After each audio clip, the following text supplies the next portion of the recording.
Hey everybody, it's Marcia from Kansas Misfit, and today I'm going to talk to you on God's disciplines for your friendships. And the first thing we're going to be touching is friendship with family.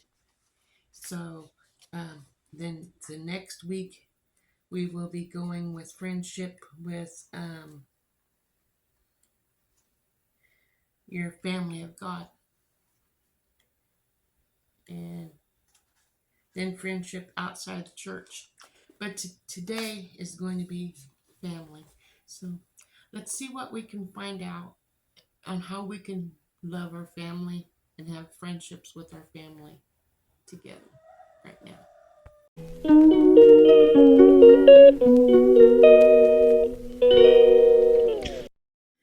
God's guidelines for our friendships. A friend loves at all times, and a brother is born for adversity. Proverbs 17, verse 17. One day this past week, I found myself titling or tilting toward frustration over a slew of interruptions in my day. And that happens with me too. Get interrupted with this, interrupted with that. And anyway, it's how we deal with it that matters. I definitely wasn't managing well. So I decided to jot down something about each of the inter, intrusions on my personal plan for my previous day to see what might be going on. Well, my time log was quite revealed. Do you know what the day's number one hitch was? It was people. For starters, our phone rings a lot, and amazingly, there's always a person on the other end of the line. I hope so. And on the other day, I'm detailing for you. Our household received a number of incoming phone calls, which means we had a number of people to talk to on the phone.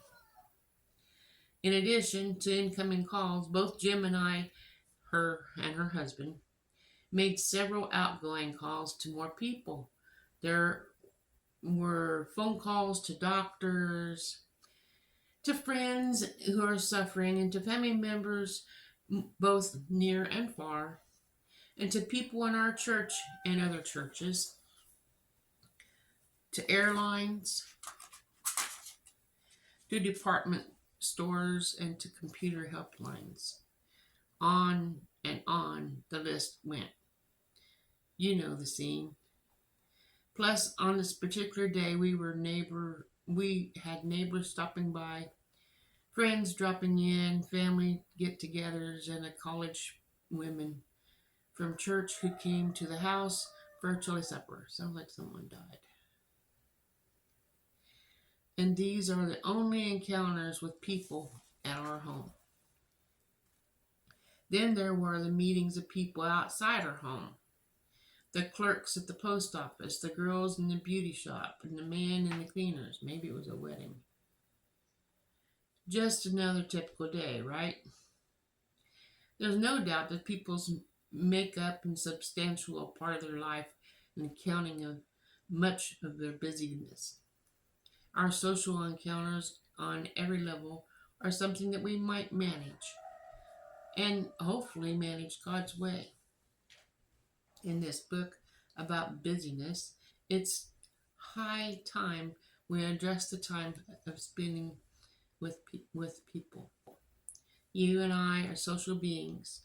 Our need for companionship and friendship stems from creation of man. As early in Genesis 2, the second chapter of the Bible, God said, "It is not good that man should be alone. I will make him a helper comparable to him." Verse 18. Here we have the beginnings of a social unit, a couple. When God instructed the first couple, Adam and Eve, the first two people on the earth, to multiply and fill the earth with other social beings, the family. On the heels of Genesis, he said in the book of Exodus, the second book of the Bible, the Ten Commandments God handed down to mankind. Did you know that the six of the Ten Commandments listed in Exodus 20 deal with social relationships? And God has been only given us his commandments for our friendship and relationships. But he also has given us a few other guidelines. As you look at these guidelines, you notice I've broken them down in three categories: friendship with family of God, and friendship outside the church. First one is friendship with family, and that's what we're going to go on today. The first category of friendship centers in the family, which is instructed in Genesis chapter 2, verse 18. It all began with marriage. If you are married, your marriage partner is to be your first concern. Your husband is to receive your first and largest investment of time and effort when it comes to friendships and managing your social life. We've already discussed God's instructions to us as wives to see that we love our husbands. That's Titus chapter 2, verse 4. We now know that this is friendship love. We are to love our husbands as our best friends, as cherished brothers, as intimate mates. And we listened to what the bride of the King Solomon said of her new husband. This is my beloved and my best friend. Song of Solomon, chapter 5, verse 16. Could you sing this same song about your feelings towards your dear husband? And there's other couples in the Bible who show us the friendship bond that would be found in the marriage. Eve and her husband stuck together through the good and bad times of the sin of life. At the first two people, all they had was each other and their relationship, friendship, to see them through. Elizabeth and Zacharias were marriage couples who weathered life as in difficult times together. Children into their senior years together, and they never wavered in their devotion to one another and to God. Through the bad and the bitter, they remained righteous before God, walking in the commandments and ordinance of love of the Lord blamelessly. Luke chapter 1, verse 6. Sarah and Abraham probably set the record when they came to longevity in marriage and the years of life and problems endured together. These godly couple left the cliff, home, family, and friends to obey God's command for Abraham to get out of the country from your kindred and from your father's house to a land that will show you in Genesis chapter 12, verse 1. The ordinance left to a lifetime of wandering through foreign lands, not knowing where they were going, of dwelling in tents and encountering dangerous enemies. This couple also had no children until Sarah was 90 years old and Abraham was 100. They give new meaning to the familiar sentiment of "come grow old with me." Dear sister, if you're married, friendship with your husband should be the goal and your priority. Maybe something has happened in your marriage that has distance between the two of you. and now the long lost friendship seems impossible to retrieve and looks too difficult or too hopeless to regain. But ask God through prayer to work first in your heart. Ask for His forgiveness in your hardness of your heart, in your heart. And ask Him to help you want to be your husband's companion and friend. Then, as you work on managing your busy life to your husband's portion of your friendship pie in the largest, ask God to work in your husband's heart.